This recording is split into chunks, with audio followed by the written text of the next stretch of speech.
प्यारे बच्चों, आज हम लोग 11th क्लास का फिजिक्स पढ़ने जा रहे हैं, जिसका पहला टॉपिक रहेगा वेक्टर यानी एलिमेंट्री मैथमेटिक्स।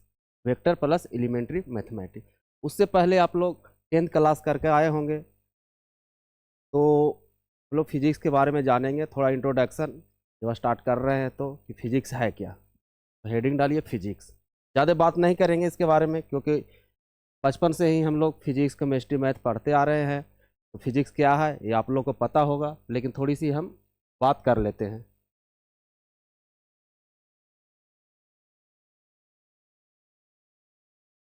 तो physics,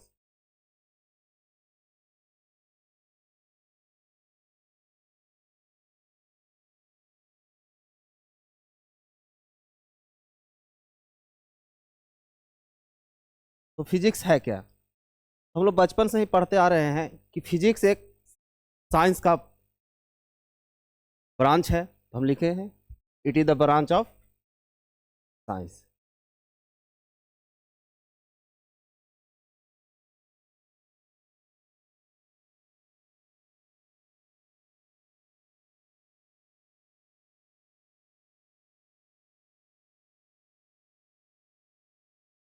it is the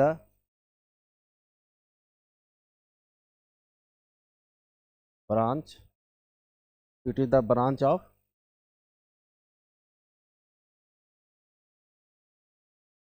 it is the branch of science. ये क्या है, एक ब्रांच, साइंस का ब्रांच है जिसमें in which we study nature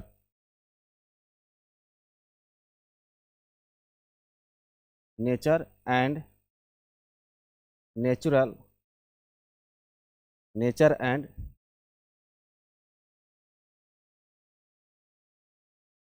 natural phenomena in which we study nature and natural phenomena and interaction between them and interaction between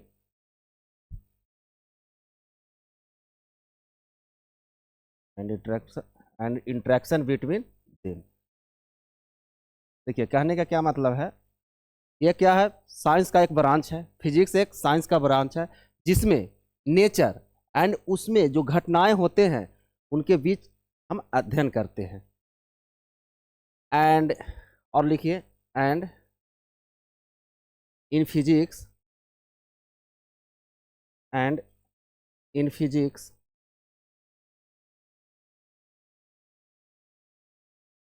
and in physics we also study about mass we study about mass, time, space, mass, time, space and energy।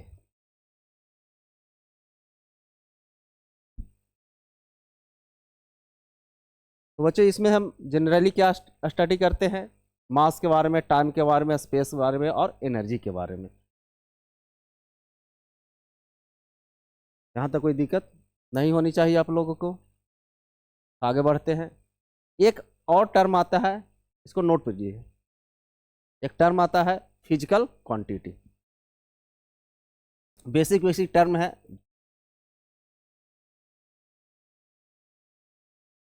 Physical quantity. Physical quantity है क्या, वैसी quantity, वैसी चीजें जिसको हम major कर सकते हैं। तो हम लिखें anything which can be measured. Anything which anything which can be measured, जिसे हम मेजर कर सकते हैं। तो फिजिकल क्वांटिटी जनरली 3 प्रकार के होते हैं, यानी टाइप्स ऑफ फिजिकल क्वांटिटी।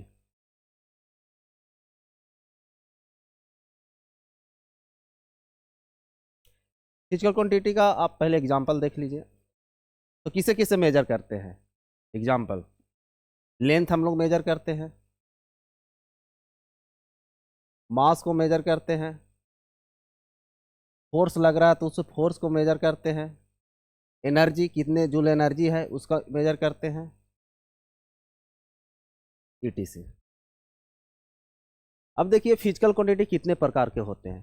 तो जनरली फिजिकल क्वांटिटी हम लोग को सिलेबस में है वो 2 प्रकार के, लेकिन 3 तरह का होता है, 3 प्रकार के होते हैं। तो टाइप्स ऑफ फिजिकल क्वांटिटी,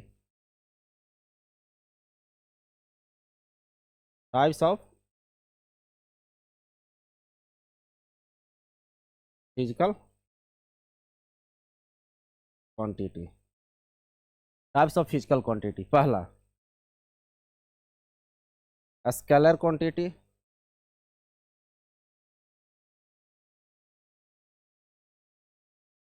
दूसरा वेक्टर क्वांटिटी,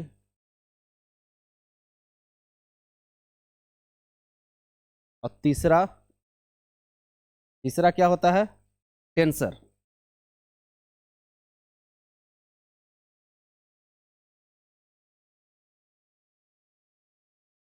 ये जो है टेंसर क्वांटिटी जो है, ये जनरली हम लोग को पढ़ना नहीं होता, ये हायर क्लासेज में पढ़ना होता है, लेकिन इसके बारे में थोड़ा सा हम लोग डिस्कस कर लेंगे। तो टेंसर क्वांटिटी वो क्वांटिटी होता है जिसके एक नहीं 2-2 3-3 डायरेक्शन हो, मोर देन 1 डायरेक्शन हो। जैसे प्रेशर, यदि किसी बॉडी पर आप जैसे ये कोई बॉडी है, इस पर प्रेशर अप्लाई कर रहे हैं तो इस डायरेक्शन में भी लग सकता है, इस डायरेक्शन में भी, इस डायरेक्शन में भी। तो ये क्या हुआ? टेंसर। मोर देन 1 डायरेक्शन है तो टेंसर क्वांटिटी। या आप मोमेंट ऑफ इनर्शिया की बात करते हैं, तो मोमेंट ऑफ इनर्शिया आप निकालते होंगे, निकालिएगा जब आगे पढ़िएगा रोटेशनल मोशन में। तो मोमेंट ऑफ इस प्लेन ऑब्जेक्ट का मोमेंट ऑफ इनर्शिया एक्स के अलॉन्ग कुछ और होता है, वाई के अलॉन्ग कुछ और होता है। तो एक क्या 2 डायरेक्शन हो गया, जेड के अलॉन्ग कुछ और होता है।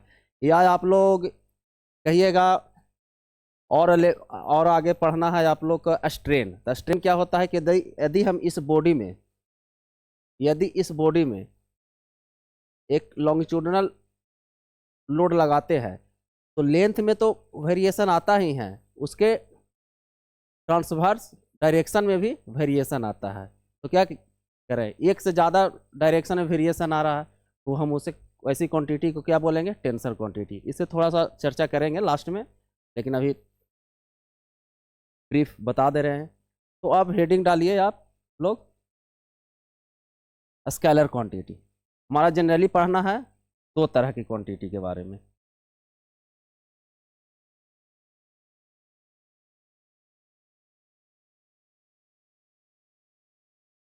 एक स्केलर क्वांटिटी और एक वेक्टर क्वांटिटी। तो हम लोग हेडिंग डालते हैं स्केलर क्वांटिटी। यहाँ तक कोई दिक्कत नहीं होनी चाहिए। तो हम स्केलर क्वांटिटी, यहाँ से आप लोग समझिएगा।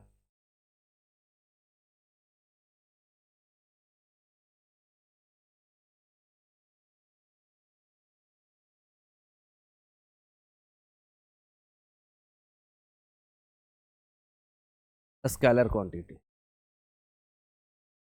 स्केलर क्वांटिटी किसे कहेंगे?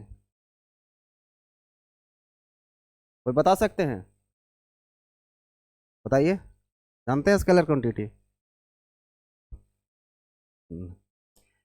वैसी फिजिकल क्वांटिटी, ये क्या है? एक वैसी फिजिकल क्वांटिटी है जिसे हम सिंपली एलजाब्रा से जोड़ सकते हैं। जिस तरह से हम बचपन में एलजाब्रा यूज करते थे, यदि कोई आदमी 2 मीटर चला, कुछ देर के बाद फिर 4 मीटर चला, तो डिस्टेंस हम निकालते थे, क्या करते थे?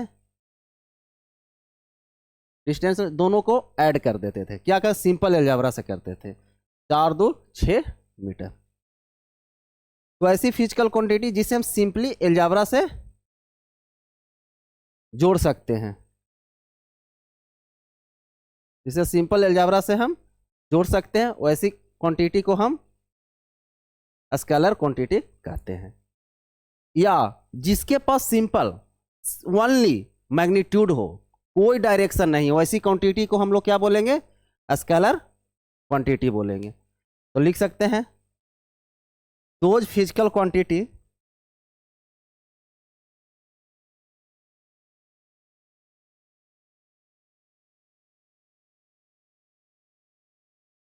दोज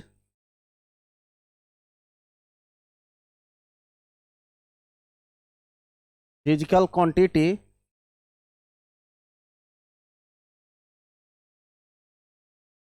having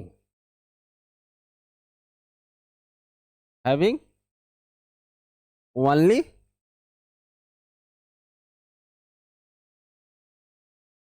मैग्नीट्यूड,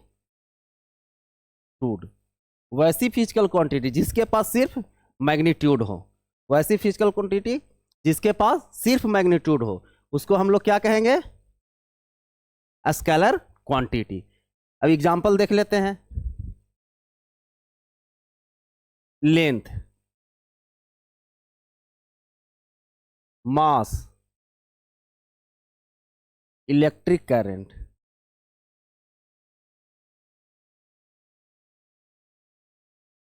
और बताइए एनर्जी, डिस्टेंस, ईटीसी। या हम इस एक अदर वर्ड में कह सकते हैं, in other word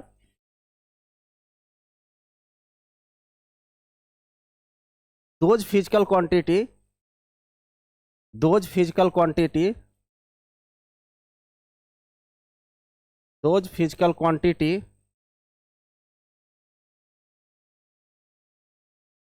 which can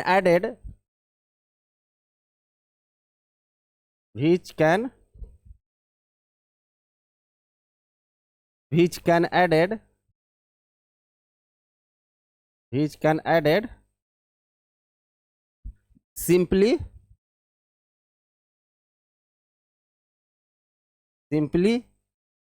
algebra, which can added simply is called a scalar quantity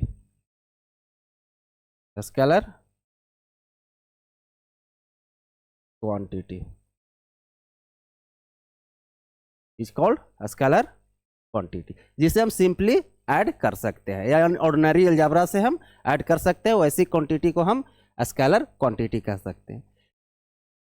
अब आप लोग बोलिएगा इलेक्ट्रिक करंट के पास सर तो डायरेक्शन भी होता है, क्योंकि इलेक्ट्रिक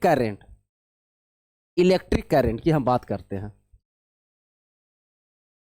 एक थोड़ा सा कंसेप्ट है इलेक्ट्रिक करंट। इलेक्ट्रिक करंट क्या हुआ, ये हम बात करते हैं कि इलेक्ट्रिक करंट हमेशा हाई पोटेंशियल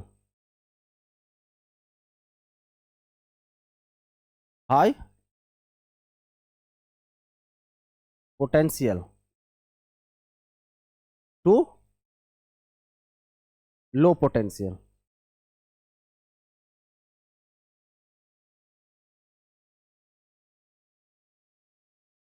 हम लोग 9th में पढ़े होंगे, 9th-10th में, इलेक्ट्रिक करंट हमेशा हाई पोटेंशियल से लो पोटेंशियल की ओर फ्लो करता है। तो इसके पास तो डायरेक्शन भी है, फिर भी हम लोग बोल रहे हैं कि ये स्केलर क्वांटिटी है। या टेम्परेचर हमेशा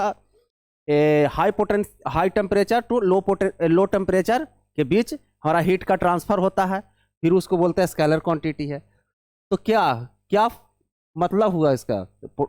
डायरेक्शन भी था है कि हाई पोटेंशियल से लो पोटेंशियल की ओर, लेकिन ये क्या करता है, इलेक्ट्रिक करंट जो होता है कुछ क्वांटिटी के पास मैग्नीट्यूड भी होता है, डायरेक्शन भी होता है, लेकिन ये वेक्टर रूल ऑफ एडिशन को फॉलो नहीं करता है, जो हम वेक्टर आगे पढ़ेंगे। जो वेक्टर रूल ऑफ एडिशन को फॉलो नहीं करता है, इसी वजह से इसे हम स्केलर क्वांटिटी कहते हैं। बच्चे समझ गए होंगे आप लोग।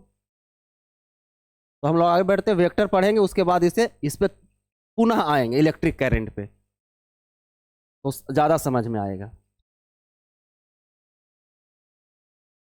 अब vector quantity,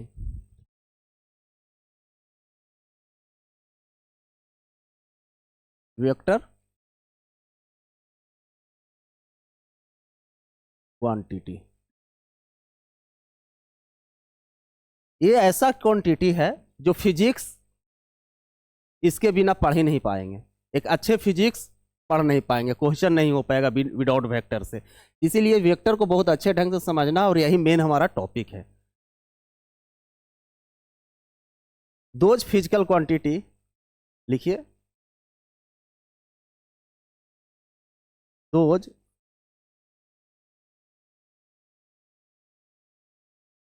physical quantity, those physical quantity having, क्या होना चाहिए, हैविंग पहला मैग्नीट्यूड,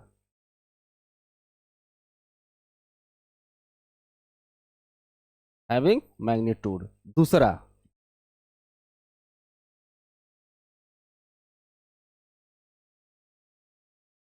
स्पेसिफिक डायरेक्शन,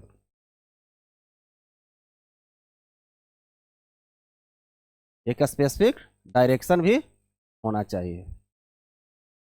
मैग्नीट्यूड, दूसरा स्पेसिफिक डायरेक्शन, और तीसरा फॉलो या ओबे, obey vector, obey vector law of addition, obey vector law of addition.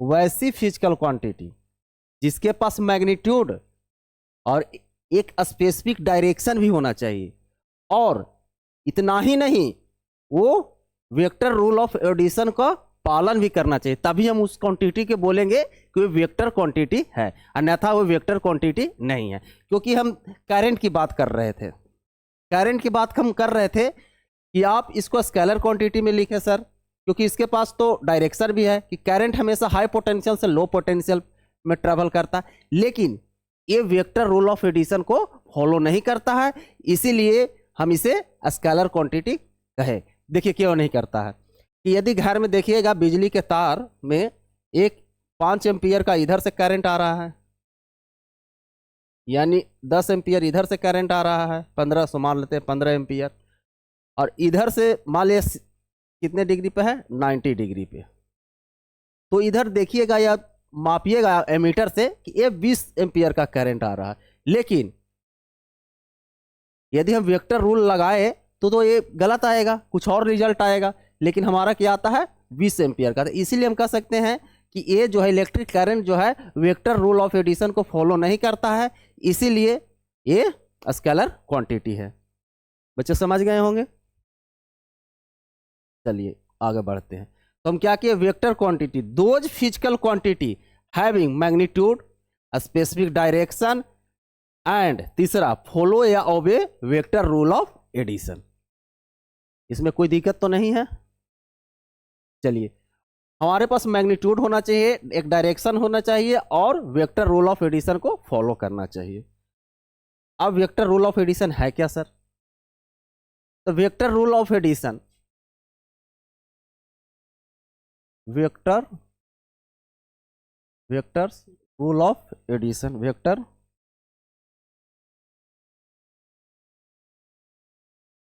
Rule of addition, vector rule of addition. हम लोग जनरली 3 तरह से वेक्टर को हम ऐड करते हैं। पहला parallelogram law of vector addition,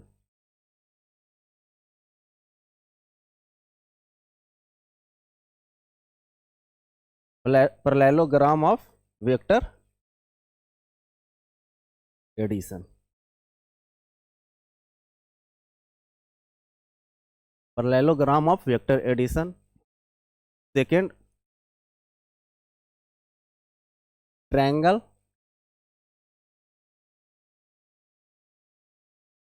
law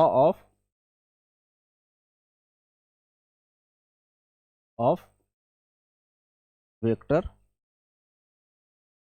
addition.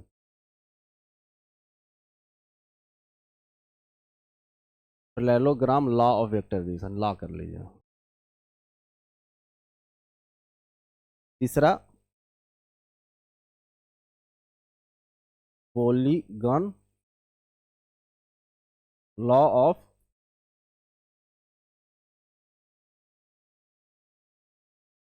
Vector addition, polygon law of vector addition.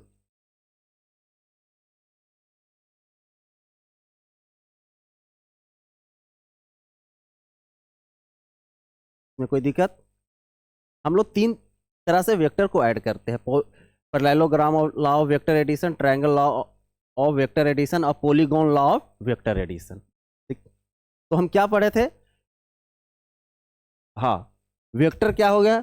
Those physical quantity having magnitude specific direction follow या ओबे वेक्टर रूल ऑफ एडिशन। तो हमारा फिजिकल क्वांटिटी वैसी फिजिकल क्वांटिटी जो हमें तीनों प्रेजेंट हो, तीनों फॉलो करे, उसे क्या कहेंगे? हम वेक्टर क्वांटिटी करेंगे। देखिए क्या क्या होता है इसमें। इसमें हो जाता है क्या? फोर्स और डिस्प्लेसमेंट,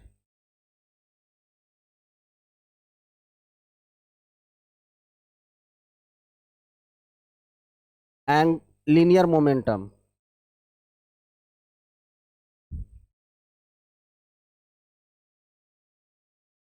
सीधे मोमेंटम लिखिए।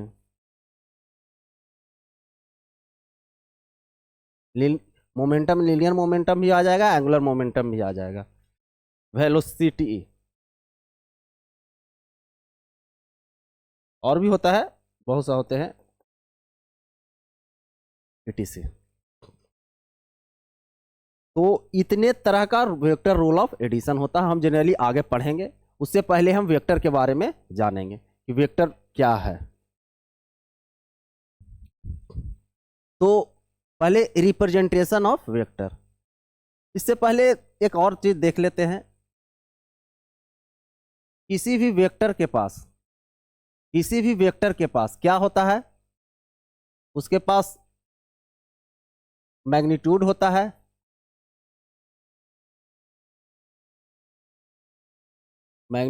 है, और डायरेक्शन होता है। मैग्नीट्यूड होता है और क्या होता है? डायरेक्शन होता है। यदि कोई भी वेक्टर के पास मैग्नीट्यूड होता है, डायरेक्शन होता है, कोई भी वेक्टर को यदि हम चेंज करेंगे तो कितने तरह से चेंज कर सकते हैं? तो vector can be changed,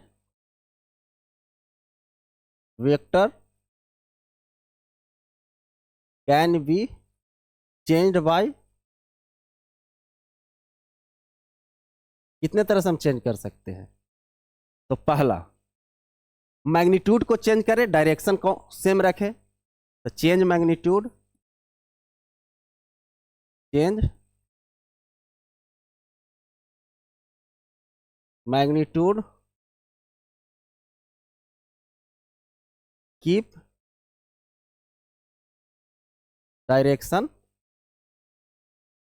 same. पहला तरफ, यदि हम मैग्नीट्यूड चेंज करें, डायरेक्शन को हम सेम रखें। दूसरा कर सकते हैं, change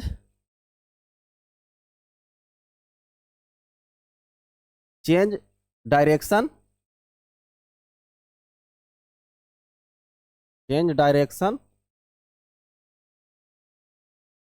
keep magnitude same.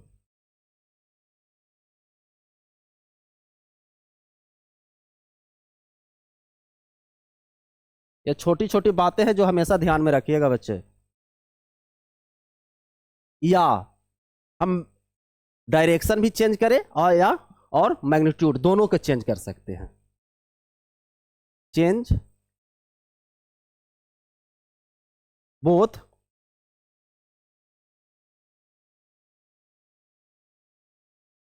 Magnitude and direction. बच्चे कहने का मतलब है यदि कोई भी वेक्टर हो उसको चेंज करना है तो हम लोग तीन तरह से जनरली कर सकते हैं। हम मैग्नीट्यूड को चेंज करें और डायरेक्शन को कांस्टेंट रखें, डायरेक्शन को चेंज करें मैग्नीट्यूड को कांस्टेंट रखें, या डायरेक्शन और मैग्नीट्यूड दोनों को चेंज करें तो वो वेक्टर चेंज हो जाएगा। इनमें कोई दिक्कत नहीं होनी चाहिए। अब अगला हेडिंग दीजिए, representation of vector.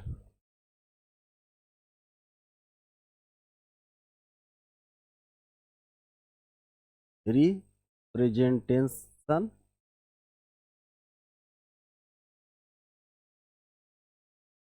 Representation DATION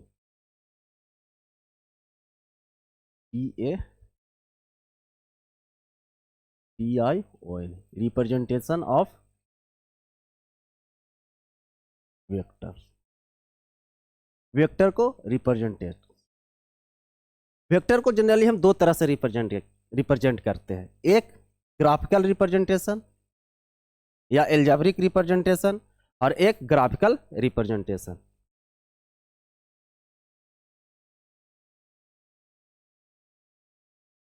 algebraic representation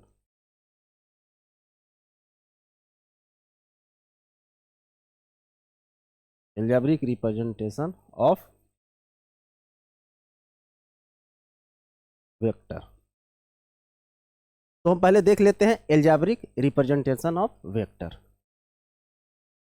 तो कोई वेक्टर है, कोई वेक्टर हो, यदि उसको एल्जेब्रिक रिप्रेजेंटेशन करते हैं तो मान लीजिए कोई ए वेक्टर है, यदि उसके ऊपर ऐसे चिन्ह दे देते हैं तो वेक्टर ए कहलाता है। यदि कोई बी है, यदि उसके ऊपर ऐसा चिन्ह दे देते हैं तो वेक्टर बी कहलाया। कोई वेक्टर सी है, यदि उसके ऊपर चिन्ह दे देते हैं तो वेक्टर सी कहलाया। इसी तरह से यदि कोई एक्स है, यदि उसके ऊपर तो वेक्टर एक्स, यानी जनरली क्या कहेंगे इसको, वेक्टर ए, या ऐसे लिखे तो इसको क्या कहेंगे, वेक्टर एक्स। देखिए एक मॉड होता है ऐसे, वेक्टर को एक दो लाइन के बीच में यदि रखते हैं तो इसको मॉड ऑफ वेक्टर ए बोलते हैं, मॉड ऑफ वेक्टर ए। यानी mod of vector A represent करता है मैग्नीट्यूड ऑफ वेक्टर ए। ऐसे लिखते हैं magnitude of vector A. Magnitude is always positive, ये हमेशा क्या होता है, ऑलवेज पॉजिटिव वैल्यू देता है, ऑलवेज। ये छोटी छोटी बातें आप लोग ध्यान रखिएगा, क्योंकि यदि ये छोटी छोटी बात ध्यान रखिएगा तभी आगे कॉन्सेप्ट बिल्डअप हो पाएगा। Always positive value, always positive value. तो देखिए एल्जेब्रिक रिप्रेजेंटेशन ऑफ वेक्टर हो गया, ए के ऊपर एक तीर का निशान देंगे तो वेक्टर ए कहलाएगा, वेक्टर बी, वेक्टर सी, इसी तरह से डॉट डॉट वेक्टर ए। यानी ए वेक्टर को हम पढ़ेंगे ऐसे, वेक्टर ए या एक्स ऊपर एक डायरेक्शन दिखाया तीर रहेगा तो कहले वेक्टर एक्स। यदि दो लकीर के बीच में कोई वेक्टर को रखते हैं तो उसको मोड ऑफ वेक्टर ए कहा जाता है। यही मैग्नीट्यूड ऑफ वेक्टर ए होता है जो ऑलवेज पॉजिटिव होता है, कभी भी निगेटिव वैल्यू नहीं होता है, मोड में हमेशा पॉजिटिव होता है। इस चीज को ध्यान रखिएगा।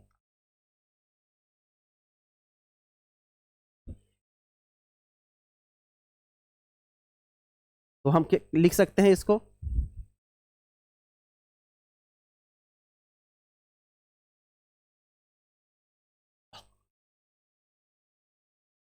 Vector A mod, vector B का मोड, वेक्टर सी मोड, इसी तरह से वेक्टर एक्स का मोड।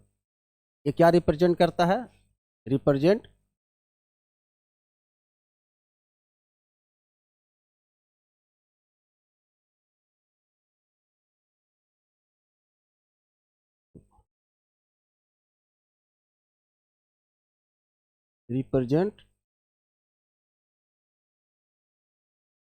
मैग्नीट्यूड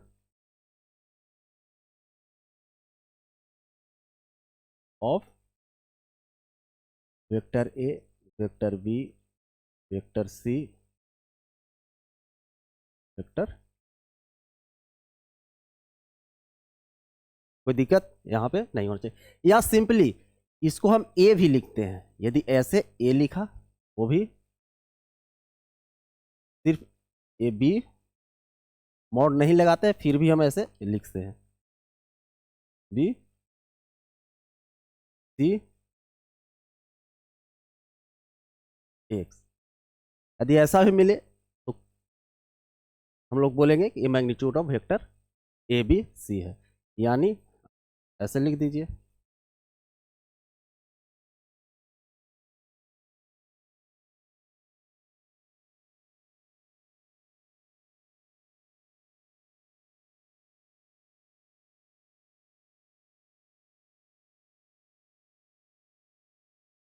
इसीलिए सर बता रहे हैं कि कहीं कहीं मॉड ऑफ एक्स लिखा रहेगा, मॉड ऑफ ए लिखा रहेगा, कभी ए लिखा रहेगा, बी लिखा रहेगा, तो आप घबराइए नहीं, इसी वजह से ऐसे लिख ले रहे हैं।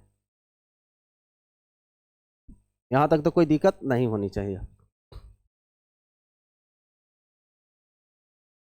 अब हम लोग देखते हैं graphical representation of vector.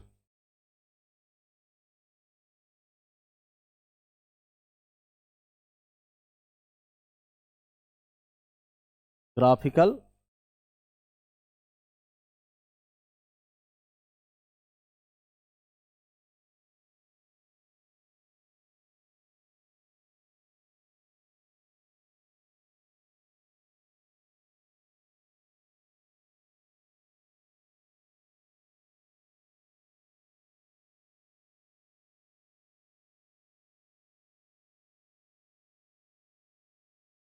Graphical representation of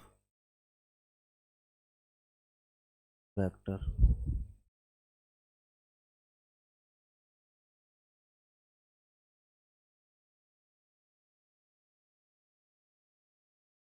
इसको आप लोग बहुत बारीकी से समझिएगा क्या कहना चाह रहे हैं। ग्राफिकल रिप्रेजेंटेशन या geometrical representation of vector, it लिखिए, it represent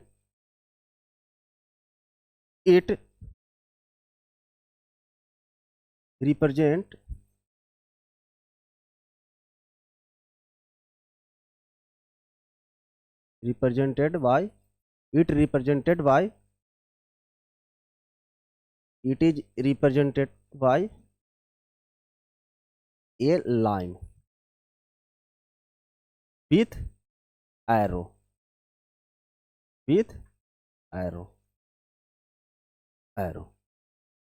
it is represented by a line with arrow।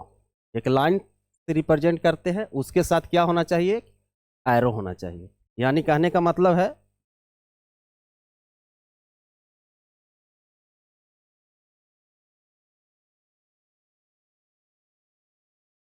एक लाइन है, उसके साथ एक एरो होना चाहिए। अब इसमें देखिए next, length of line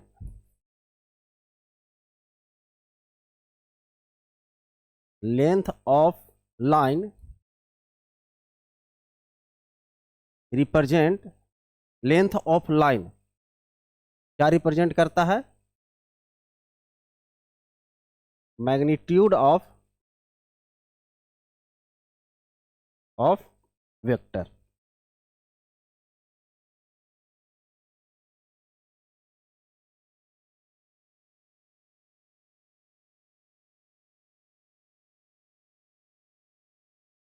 magnitude of line क्या रिप्रेजेंट करता है, लेंथ ऑफ लाइन क्या रिप्रेजेंट कर रहा है, मैग्नीट्यूड ऑफ वेक्टर। यदि इस वेक्टर का मैग्नीट्यूड ए है, तो हम कहेंगे कि इस लाइन का लेंथ ए होगा। और तीसरा, arrow represent direction of, arrow क्या रिप्रेजेंट करता है? Direction of vector, direction of vector. देखिए इसको समझिएगा, इतना उतार लीजिए, उसके बाद हम समझाते हैं। हम क्या कहें कि किसी भी वेक्टर को, किसी भी वेक्टर को हम एक लाइन के साथ दिखाते हैं और उसके साथ एक एरो होना चाहिए।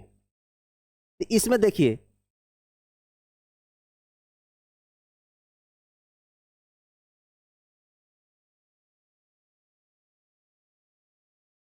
इसको इसको ध्यान से देखिए और इसे ध्यान से देखिए।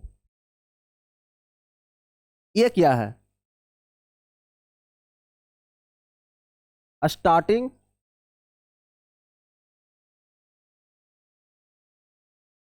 Starting of vector, starting point of vector. और ये क्या है? Ending point of vector, ending point of vector. इसी को, एंडिंग पॉइंट ऑफ वेक्टर को जो एरो से दिखा रहा है, उसी को हम लोग क्या बोलते हैं? हेड बोलते हैं। और जो स्टार्टिंग पॉइंट ऑफ वेक्टर, इसी को हम लोग क्या बोलते हैं? टेल बोलते हैं। तो ये चीज हमेशा ध्यान रखिएगा, जहां से वेक्टर स्टार्ट हो रहा है उसको क्या कहेंगे? टेल कहेंगे। जहां पे वेक्टर एंड हो रहा है उसको क्या कहेंगे? Head. Head generally show the direction of vector, head show the, head क्या करता है? Show the direction of vector. देखिए, और हम यहां पे देखिए क्या और बताए हैं कि it is represented by A line with arrow. हम लोग दिखा दिए, एक लाइन से वेक्टर को रिप्रेजेंट किया और एरो के साथ। फिर क्या कहा? Length of line represent magnitude of vector. यदि इसका लेंथ, इसका लेंथ, इसका लेंथ, ये क्या है? Length of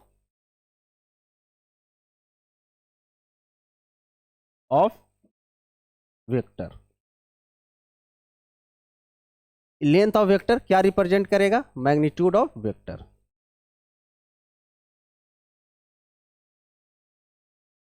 magnitude of vector.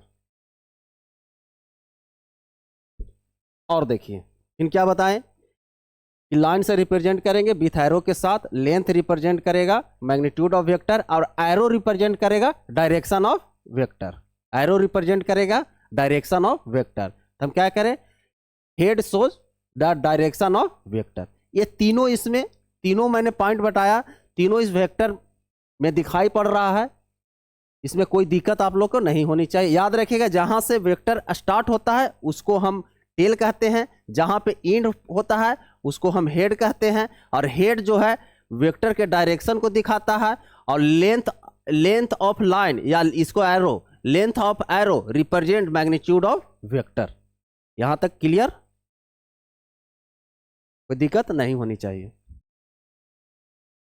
Note down कीजिए, उसके बाद आगे बढ़ते हैं।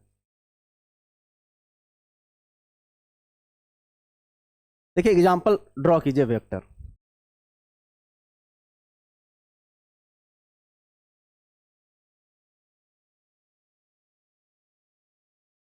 Draw vector A 5 newton east, vector B 10 newton east, इसको अब ड्रा करना है। एक स्केल लेते हैं, मानते हैं लेट, इसी स्केल के साथ लेट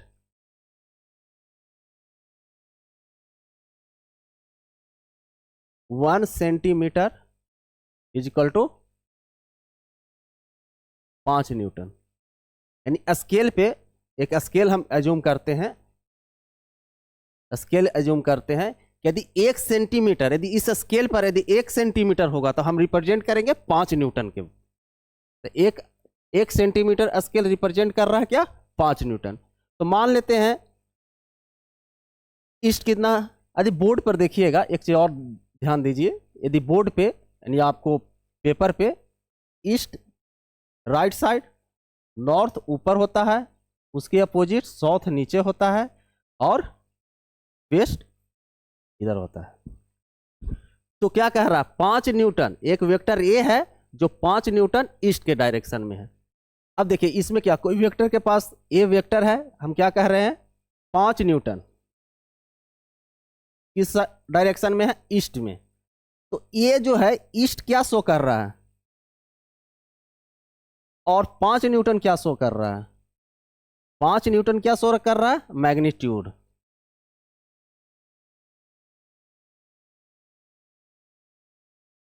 मैग्नीट्यूड ऑफ वेक्टर ए। और ईस्ट क्या शो कर रहा है, direction of vector, direction of vector ए। तो किसी भी वेक्टर के पास क्या होना चाहिए, एक मैग्नीट्यूड होना चाहिए और डायरेक्शन, ये दोनों है उसके पास। इसको हम ड्रॉ करते हैं, और हम क्या कर रहे हैं कि एक स्केल है जिसमें 1 सेंटीमीटर ड्रॉ करेंगे, उसके 5 न्यूटन के बराबर होगा। तो मान लेते हैं ये 1 सेंटीमीटर है, फ्री हैंड, तो वेक्टर ये है ईस्ट के डायरेक्शन, किधर है, ईस्ट के डायरेक्शन में। इसका मैग्नीट्यूड कितना है, 5 न्यूटन, जो हम ऐसे दिखाते हैं, ईस्ट के डायरेक्शन में। एक दूसरा वेक्टर बी है जो 10 न्यूटन, यानी इससे दुगना है, और दुगना है तो इसको दुगने लेंथ से दिखाएंगे। तो एक वेक्टर बी है जिसका मैग्नीट्यूड कितना है, 10 न्यूटन, और किस डायरेक्शन में है, ईस्ट डायरेक्शन में है, रिप्रेजेंट किए। तो ये दिखाने का मतलब ये है कि आप रिस्पेक्टिवली, जैसे 2 न्यूटन रहता और 5 न्यूटन रहता, तो हम 2 न्यूटन का छोटा लाइन से दिखाएंगे, यानी छोटा एरो से दिखाएंगे, 5 न्यूटन उसके रिस्पेक्टिवली, बड़ा एरो से 10 न्यूटन उसके रिस्पेक्टिवली, और बड़े लाइन से दिखाएंगे, या हम कह सकते हैं बड़े रो से दिखाएंगे। यहां तक कोई दिक्कत नहीं होनी चाहिए। जब ये बता रहे थे थोड़ा सा इसमें और देख लीजिए डायरेक्शन में।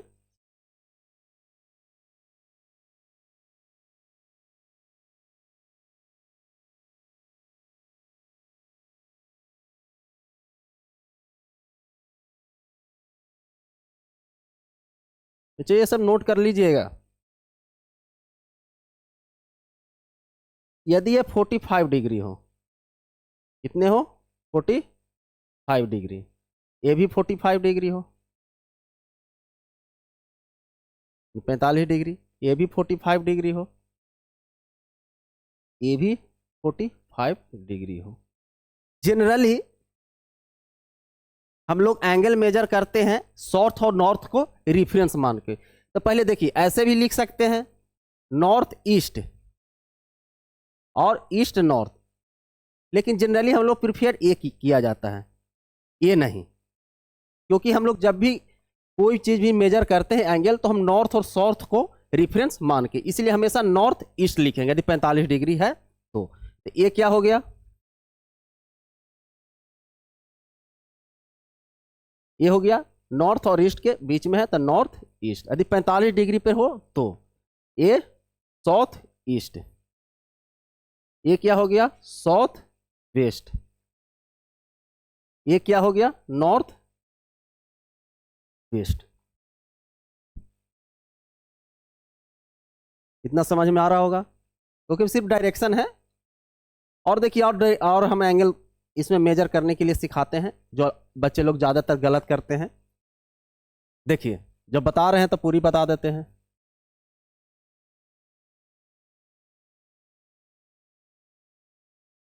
ईस्ट है, नॉर्थ है, साउथ है, वेस्ट है। जिसे ये है 30 डिग्री, मान लेते हैं ये 30 डिग्री है, कोई वेक्टर ए है, ये 30 डिग्री है। इसको हम एंगल में किस तरह से दिखाएंगे?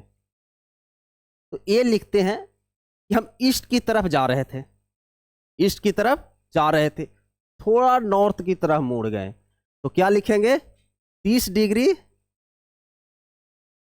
30 डिग्री नॉर्थ ऑफ ईस्ट। यानी ईस्ट की तरफ तो जा रहे थे, लेकिन हम थोड़ा 30 डिग्री नॉर्थ की ओर मुड़ गए। क्या जा रहे थे? ईस्ट की तरफ जा रहे थे, नॉर्थ की तरफ मुड़ गए, तो 30 डिग्री नॉर्थ ऑफ ईस्ट। यानी कोई वेक्टर मान लेते इसका लिखता है, तो वेक्टर ये जो है क्या हो गया? 30 डिग्री नॉर्थ ऑफ ईस्ट। बच्चे अरे मान ले कि आप इसको दिखाइए,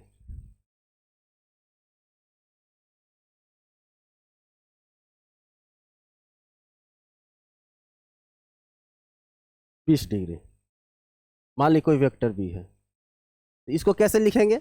वेक्टर बी, इसका direction 20 degree north of west, यानी वेस्ट से नॉर्थ, यानी वेस्ट की ओर जा रहे थे, नॉर्थ मुड़ गए थे, वेस्ट ऑफ नॉर्थ।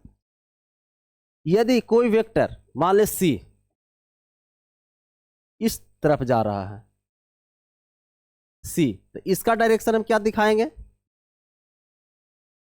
सी का ड्यू टू ईस्ट। यदि कोई वेक्टर जो है इस डायरेक्शन में हो, साउथ में, मान ले डी, इसका डायरेक्शन क्या रिप्रेजेंट करेंगे?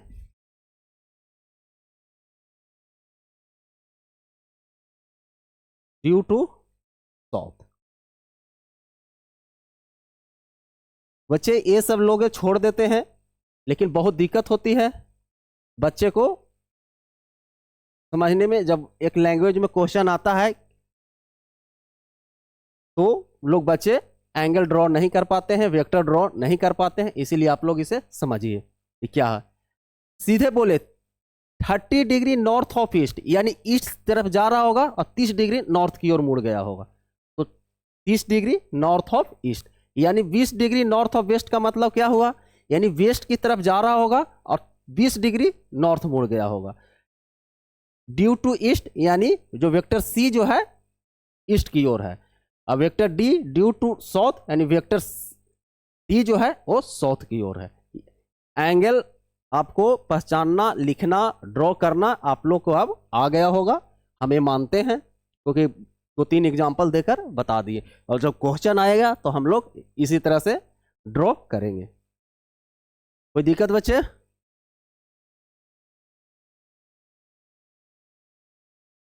आगे बढ़ते हैं।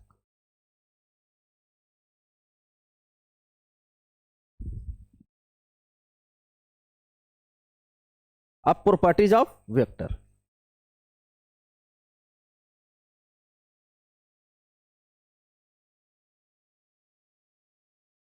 Properties of vectors.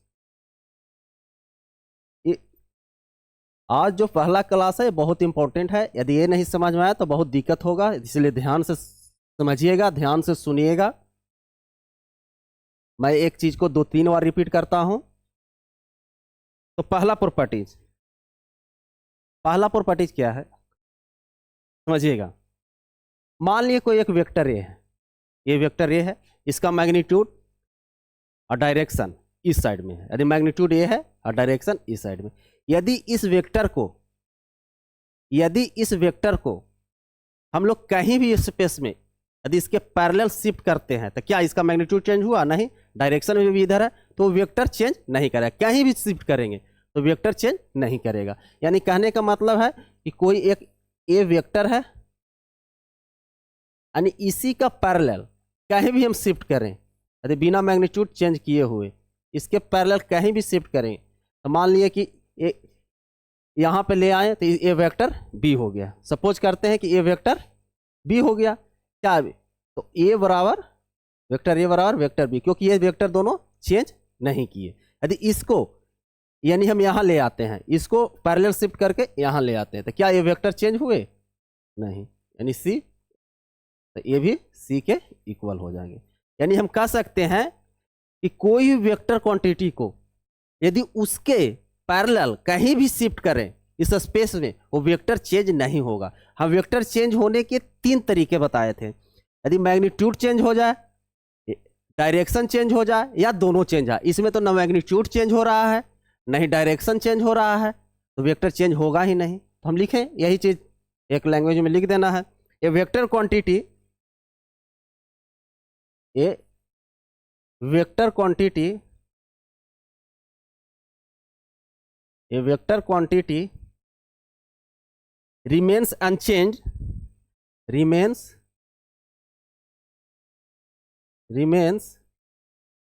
unchanged, remains unchanged if it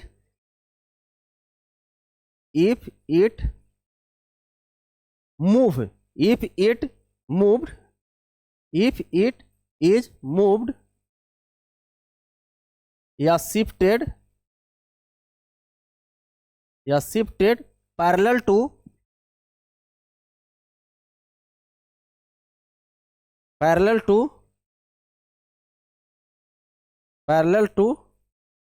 itself,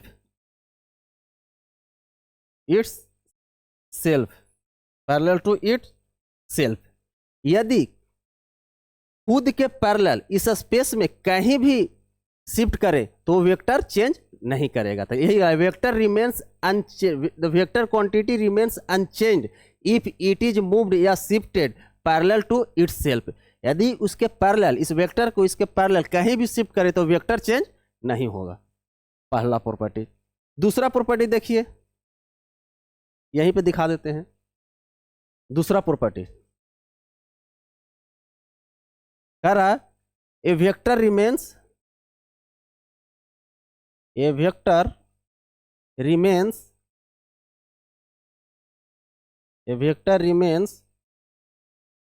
unchanged, a vector remains unchanged, a vector remains unchanged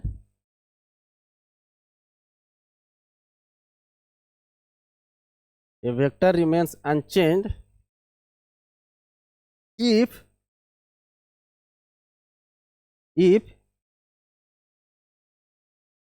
it is rotated by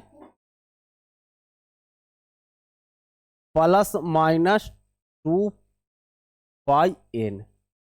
यदि कोई वेक्टर को 2 पाई के मल्टीपुल में यदि हम रोटेट करते हैं तो वेक्टर चेंज नहीं करता है। जैसे मान ली कोई एक वेक्टर ए है,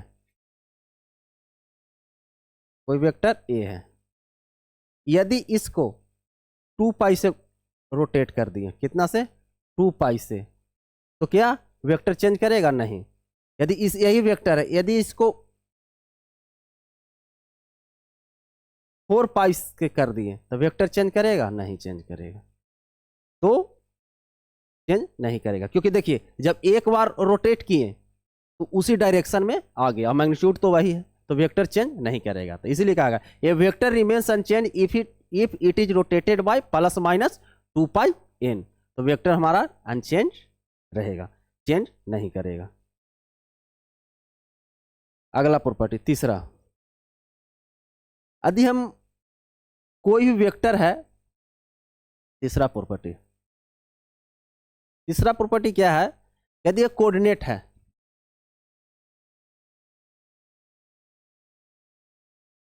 कोऑर्डिनेट एक्स वाई कोऑर्डिनेट है, y है और ये x है,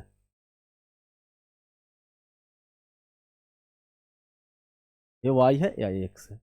कोई वेक्टर ए है,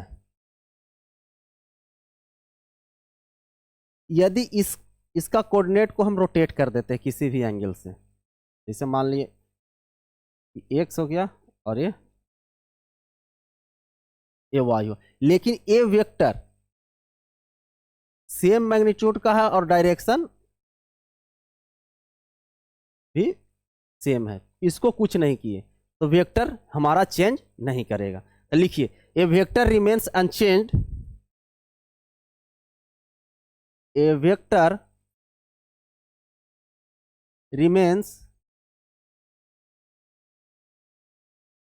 remains unchanged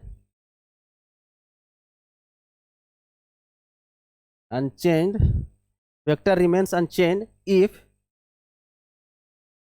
if coordinate axis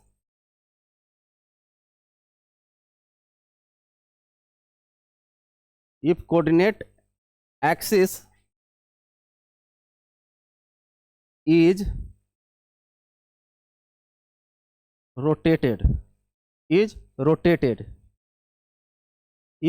rotated because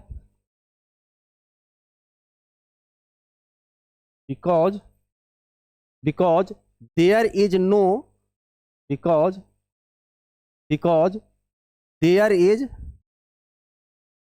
there is no change in magnitude, there is no change in magnitude as well as direction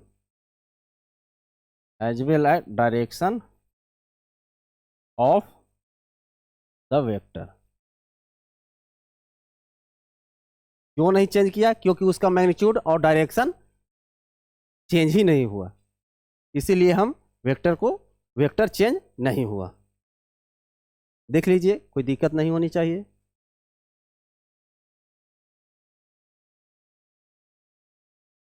अब चौथा properties बहुत इंपॉर्टेंट है, angle between two vector. Angle between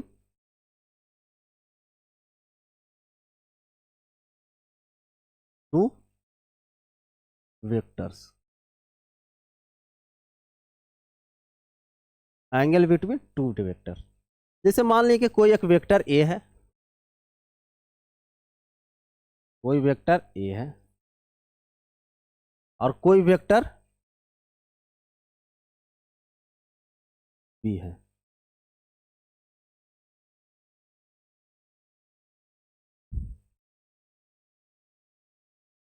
कोई vector B है, तो हम कहते हैं एक एंगल थीटा मान लेते हैं। थीटा क्या है? Angle between vector A and vector. Theta क्या है? Angle between vector A and vector B. A और बी के बीच, वेक्टर ए और वेक्टर बी के बीच का एंगल है। तो angle between two vector means इनके बीच के डायरेक्शन के बीच का एंगल होता है। दो वेक्टर के बीच का एंगल निकालने का मतलब होता है इन दोनों वेक्टर के डायरेक्शन के बीच का एंगल। तो हम लिख सकते हैं angle between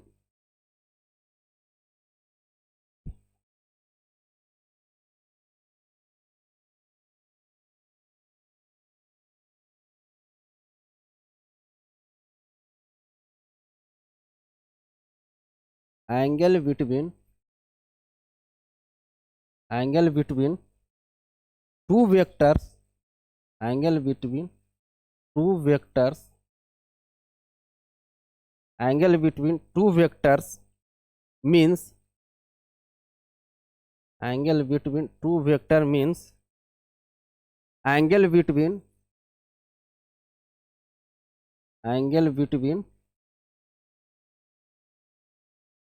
their direction only, angle between their direction, their direction only, only, यानी जो भी एंगल हो वो 180 से कम हो। अब देखिए क्या है,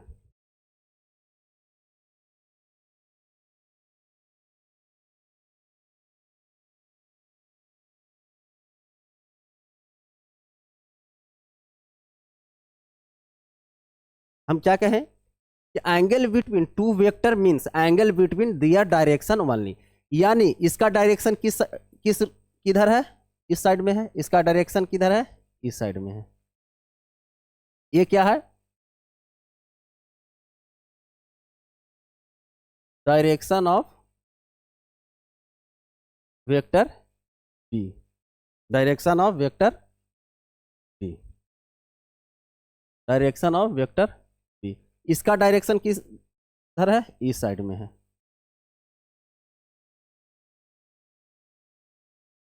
ये क्या है, direction of vector A, direction of vector ए। अब ये दोनों बीच के जो एंगल है वही हमारा थीटा है, यानी angle between vector A and vector B. आज के बाद यदि कोई पूछता है कि दो वेक्टर के बीच का एंगल हमको ज्ञात करना है, तो दोनों के बीच के डायरेक्शन के बीच का एंगल हमको निकाल लेना होगा। तो हम कहेंगे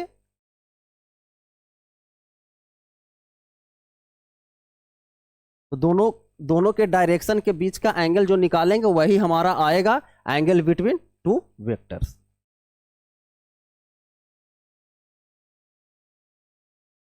अच्छा बताइए, दो वेक्टर के बीच का मैक्सिमम एंगल कितना होगा, 180 डिग्री। तो लिख लीजिए, नोट करके लिख लीजिए, maximum angle between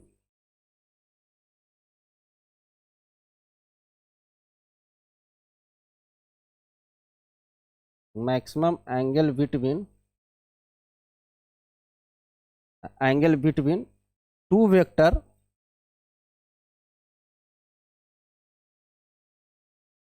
angle between two vector can be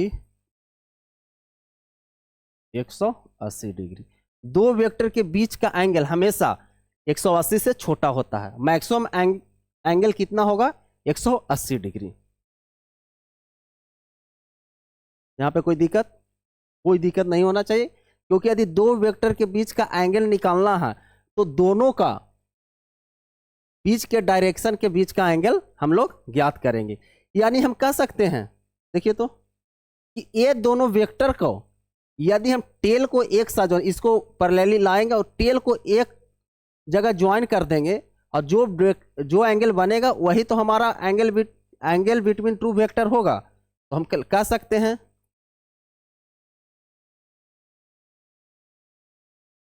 हम लोग कह सकते हैं कि for finding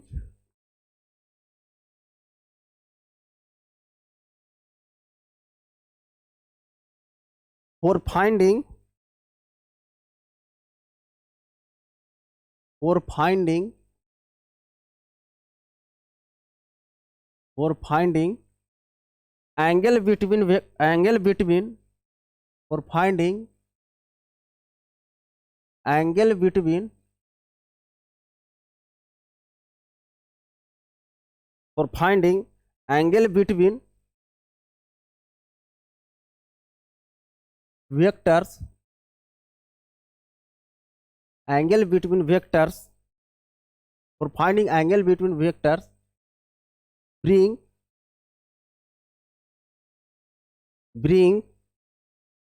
tails of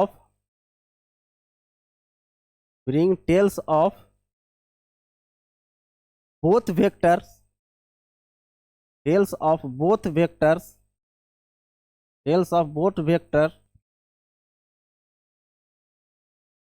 at a common point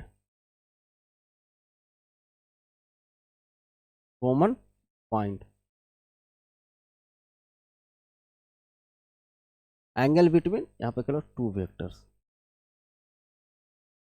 for finding angle between two vectors bring tail of both vectors at a common point.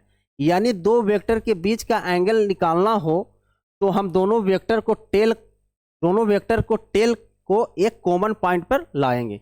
जैसे हमारा था क्या, वेक्टर ए इस डायरेक्शन में था और वेक्टर बी इस डायरेक्शन में था। तो हम क्या कहे थे कि दो वेक्टर को एंगल निकालना हो तो उसके डायरेक्शन के बीच का एंगल, या हम कह सकते हैं कि दोनों को टेल एक जगह लाना है। अब यदि हम प्रॉपर्टी में पढ़े हैं कि यदि वेक्टर को पैरेलल शिफ्ट करेंगे कहीं भी जगह तो वो चेंज नहीं करेगा, तो इस वेक्टर को हम एक पैरेलल यहाँ पे ले आते हैं। वेक्टर है, इसका डायरेक्शन और मैग्नीट्यूड वही है, और इसको हम ऐसे उठाकर ले आते हैं, मैग्नीट्यूड वही है। अब क्या है, यही एंगल है दोनों के बीच, हमको निकालना है। तो angle between vector A and vector B, vector A and vector B. तो हम कुछ क्वेश्चन करते हैं तभी हमें समझ में आएगा कि कैसे एंगल निकालना है। तो देखिए एग्जाम्पल,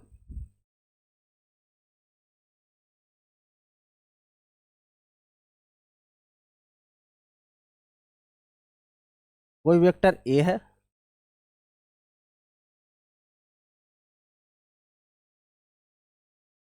और इस पे ऐसे ड्रॉ कर रहा है वेक्टर बी। क्वेश्चन में क्या कह रहा है, इसके बीच का एंगल दिया हुआ है 60 डिग्री। तो फाइंड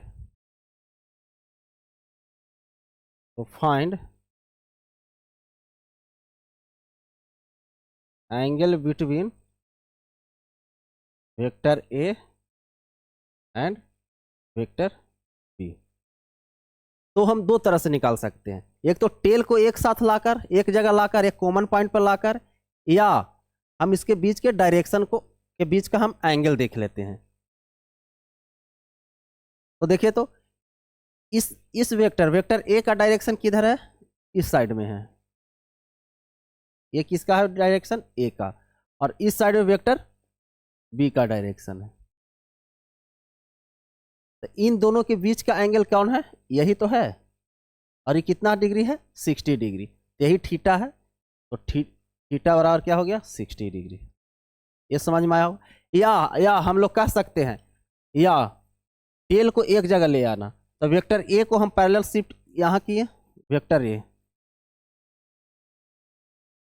अब देखिए वेक्टर बी को हम इसके पैरेलल लाए, ऐसे वेक्टर बी। अब देखिए इसके साथ एंगल कितना बना रहा था, ऐसे था तो 60 डिग्री, तो इसके पैरेलल शिफ्ट किए तो ये भी तो 60 डिग्री हो गया। यही तो हमारा क्या है, एंगल बिटवीन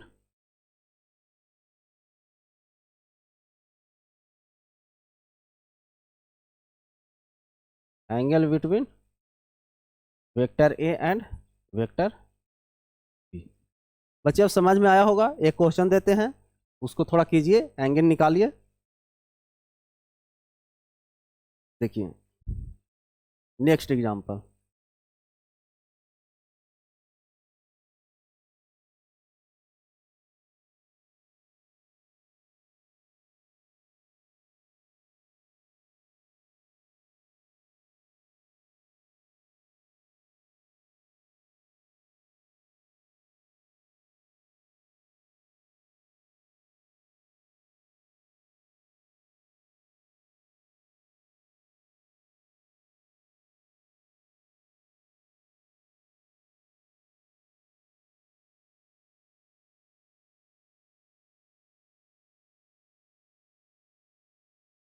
वेक्टर बी। अब इनके बीच 120 डिग्री है, तो फाइंड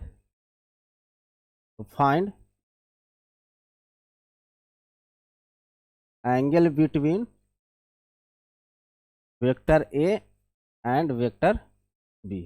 तो हम क्या कहे थे कि दोनों के बीच के डायरेक्शन का बीच के एंगल या टेल को एक जगह लाना। तो हम जो है हम लोग बनाते हैं, इसके डायरेक्शन किधर है, इस साइड में आ रहा है। ये किसका डायरेक्शन है, बी का डायरेक्शन है। ये किसका डायरेक्शन है, ये ए का डायरेक्शन है। देखिए अब इसी के बीच के तो एंगल हमें निकालना है। तो कितना हो गया 120, तो ये भी 120 यानी 120 डिग्री। या या या या या हम कर सकते हैं कि दोनों का टेल का एक जगह लाना, यानी वेक्टर ए है और इसी को इसके करेंगे बी। ये कितना है 120 डिग्री। दो वेक्टर के बीच का एंगल निकालना तो जान गए होंगे बच्चे। तो हम एक क्वेश्चन देते हैं, तो आप लोग कीजिएगा घर पे।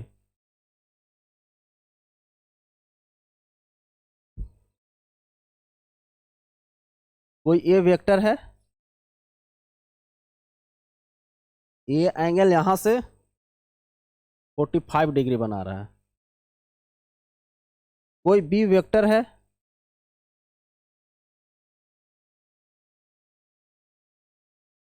इससे 90 डिग्री बना रहा है।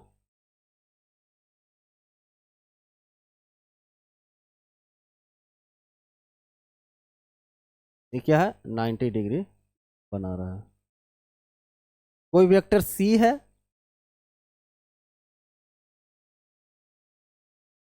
सी है, इससे कितना बना रहा है 30 डिग्री बना रहा है।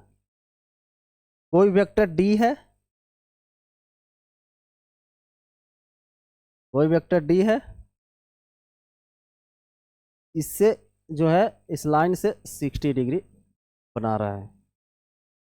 कोई वेक्टर मान लेते हैं यहाँ पे, चलिए डी ही तक रहने देते हैं। तो find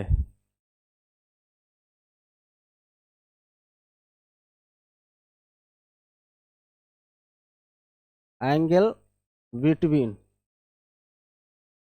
vector A and vector B, vector B and vector C, vector C and vector D, vector D and vector A, vector C and vector A, vector B and vector D. एंगल निकालना है।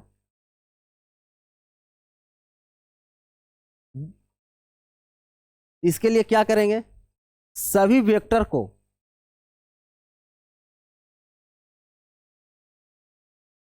जिन जिन vector को निकालना है ए और B, तो उनके tell एक जगह लाएंगे। देखिए हम एक दो कर देते हैं, उसके बाद सब आप लोग कीजिएगा। मान लीजिए कि एक कोऑर्डिनेट एक्सिस ड्रॉ किए, X X dash Y Y dash, और सब वेक्टर को टेल जो है एक जगह रखना है। ए है हॉरिजॉन्टल से 45 डिग्री बनाइए, वेक्टर ए है हॉरिजॉन्टल से कितना है 45 डिग्री। बी जो है इसी पे है, वेक्टर बी है हॉरिजॉन्टल से 90 डिग्री। वेक्टर सी जो है इधर हॉरिजॉन्टल से 30 डिग्री। वेक्टर डी जो है नीचे ओरिएंटल से 60 डिग्री। देखिए क्या पूछ रहा है, vector A and vector B, vector A and vector B, तो इन दोनों के बीच के एंगल क्या होगा। देखिए तो टेल एक जगह है, यहां से यहां 90 डिग्री, तो ए और बी के बीच 45 डिग्री हो जाएगा, ये 45 डिग्री। अब क्या आ रहा है बी और सी, बी और सी, देखिए तो ए वेक्टर बी है और वेक्टर सी है, दोनों का टेल, यानी ये 90, ये पूरी 90 और 30 तो ये 60, ये दोनों के बीच का एंगल 60 डिग्री। सी और डी, वेक्टर सी कहाँ है, वेक्टर सी यहाँ है और वेक्टर डी यहाँ है, इन दोनों बीच की एंगल कितना हो गया, 60 और 30 90 डिग्री, 90 डिग्री। डी और ए के बीच का एंगल, तो डी और ए के बीच का एंगल देखिए तो कितना है, डी और ए के बीच का एंगल, तो निकालिए ये कितना है, ये 30 90 120 और 45 यानी 165 डिग्री। कितना, 9 6 1.5, देख लीजिए कैलकुलेट कीजिए।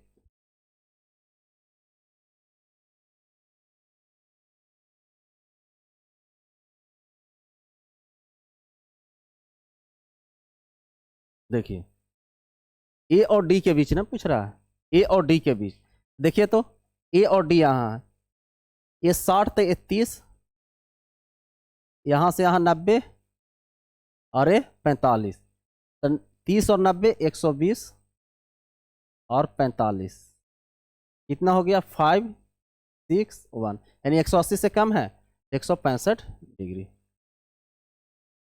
और देखिए सी और ए के बीच में, सी और ए के बीच में कितना हो गया, 60 और 45 105 डिग्री। पी और डी के बीच में, पी और डी के बीच में कितना हो गया, 150, 60 60 और 30 90 और 60 150 डिग्री। इसी तरह से एंगल हमें निकाला जाता है। टेल को एक जगह लाना है। कोई दिक्कत बच्चे, कोई दिक्कत नहीं होनी चाहिए आप लोग के, क्योंकि यदि कहीं भी दिक्कत हो दोबारा वीडियो आप लोग देखिएगा तो और क्लियर होगा, क्योंकि ये सब बेसिक है, ये सब फिजिक्स का बेसिक मजबूत हो रहा है। बेसिक आपका यदि ये सब एंगल नहीं निकालना जानेंगे तो आगे आप लोग फिजिक्स के साथ खेल नहीं पाएंगे, और फिजिक्स के साथ खेलना है, प्रेशर नहीं बनाना है। यहाँ तक कोई दिक्कत नहीं होनी चाहिए। हम लोग आज क्या क्या पढ़े हैं देख लेते हैं। देखिए पहला पढ़े फिजिक्स। फिजिक्स क्या है, ये साइंस का ब्रांच है जिसमें हम लोग नेचर और नेचुरल फेनोमेना इनके बीच जो इंटरेक्शन होता है उसको अध्ययन करते हैं। इसमें जब generally time, mass, motion, space, energy का अध्ययन करते हैं। Physical quantity, anything which can be measure, जिसको हम मेजर कर सकते हैं वैसी क्वांटिटी को फिजिकल क्वांटिटी करते हैं, जैसे length, mass, force, energy. Types of physical quantity, तो स्केलर क्वांटिटी हो गया, वेक्टर क्वांटिटी हो गया, टेंसर क्वांटिटी। स्केलर क्वांटिटी ऐसा होता है जिसके साथ सिर्फ मैग्नीट्यूड होता है और सिंपली अलजेब्रा से हम जोड़ सकते हैं, उसको हम बोलते हैं स्केलर क्वांटिटी। जैसे हो गया मास हो गया, लेंथ हो गया, डिस्टेंस हो गया, इलेक्ट्रिक करंट हो गया। Vector quantity, those physical quantity है भी, मैग्नीट्यूड भी होना चाहिए, एक स्पेसिफिक डायरेक्शन भी होना चाहिए, वेक्टर रूल ऑफ एडिशन को फॉलो भी करना चाहिए। वैसी क्वांटिटी को हम लोग क्या कहते हैं, वेक्टर क्वांटिटी। जिससे फोर्स हो गया, डिस्प्लेसमेंट हो गया, एक्सेलरेशन हो गया, मोमेंटम हो गया, momentum linear momentum, angular momentum, current density, ये भी होता है। Vector rule of addition, parallelogram law of vector addition, triangle law of vector addition, polygon law of vector addition, ये सब बाद में पढ़ेंगे। और वेक्टर के पास क्या होता है, मैग्नीट्यूड भी होता है, डायरेक्शन भी होता है, लेकिन किसी भी वेक्टर को चेंज कितने तरह से कर सकते हैं, 3 तरह से कर सकते हैं, मैग्नीट्यूड चेंज करके, डायरेक्शन चेंज करके और दोनों चेंज करके। फिर हम पढ़े हैं वेक्टर का रिप्रेजेंटेशन। यदि हम वेक्टर को रिप्रेजेंट किस तरह से करेंगे, तो वेक्टर को रिप्रेजेंट हम 2 तरह से करते हैं, एक एल्जेब्रिक रिप्रेजेंटेशन और एक ग्राफिकल या ज्योमेट्रिकल रिप्रेजेंटेशन। तो एल्जेब्रिक में क्या करते हैं, कोई भी ए लिखते हैं, उसके ऊपर यदि हम एक एरो लगाते हैं तो वेक्टर ए कहलाता है। मैग्नीट्यूड होता है 2 डंडे के बीच में हम वेक्टर को रखेंगे तो होता है मॉड ऑफ वेक्टर ए, वो magnitude of vector a always हमेशा पॉजिटिव होता है। मैग्नीट्यूड हमेशा पॉजिटिव होता है, कभी निगेटिव नहीं होता है। अब देखिए ग्राफिकल रिप्रेजेंटेशन, इसको रिप्रेजेंट करते हैं एक लाइन के, और उसके साथ एरो होना चाहिए। एरो हमें रिप्रेजेंट करता है डायरेक्शन होता है, लाइन का लेंथ रिप्रेजेंट करता है, मैग्नीट्यूड रिप्रेजेंट करता है। और देखिए जो वेक्टर, जब स्टार्टिंग पॉइंट को टेल कहा जाता है और एंड पॉइंट जहाँ जो हेड होता है उसको एंड पॉइंट को हेड कहते हैं, जो डायरेक्शन शो करता है, starting point of vector. Tail कहलाता है। लेंथ ऑफ इस एरो का लेंथ जो होता है वो लेंथ ऑफ वेक्टर कहलाता है, और जो उसका मैग्नीट्यूड ऑफ वेक्टर भी बोला जाता है। अब ये ड्रॉ किए थे, एंगल देख लीजिएगा, इसको एक बार अच्छे से आप लोग देख लीजिएगा, और ये एंगल देख लीजिएगा क्योंकि सवाल में बहुत यूज होते हैं। प्रॉपर्टीज ऑफ वेक्टर, वेक्टर को यदि हम पैरेलल कहीं भी शिफ्ट करेंगे तो वेक्टर चेंज नहीं करेगा, या वेक्टर को हम 2 पाई एंगल से यदि हम रोटेट करते हैं 2 पाई एन एंगल से तो वेक्टर चेंज नहीं करेगा। यदि कोऑर्डिनेट एक्सिस भी को भी रोटेट करते हैं बिना वेक्टर के मैग्नीट्यूड और डायरेक्शन चेंज किए तो भी वेक्टर चेंज नहीं करेगा। देख लीजिए, एंगल बिटवीन टू वेक्टर मतलब क्या होता है कि दो वेक्टर के बीच के जो डायरेक्शन के बीच का एंगल होता है वही एंगल होता है एंगल बिटवीन टू वेक्टर। यदि दो वेक्टर के बीच का एंगल हमें निकालना है तो उसके टेल को एक जगह लाएंगे और उसके बाद हम एंगल को कैलकुलेट करेंगे।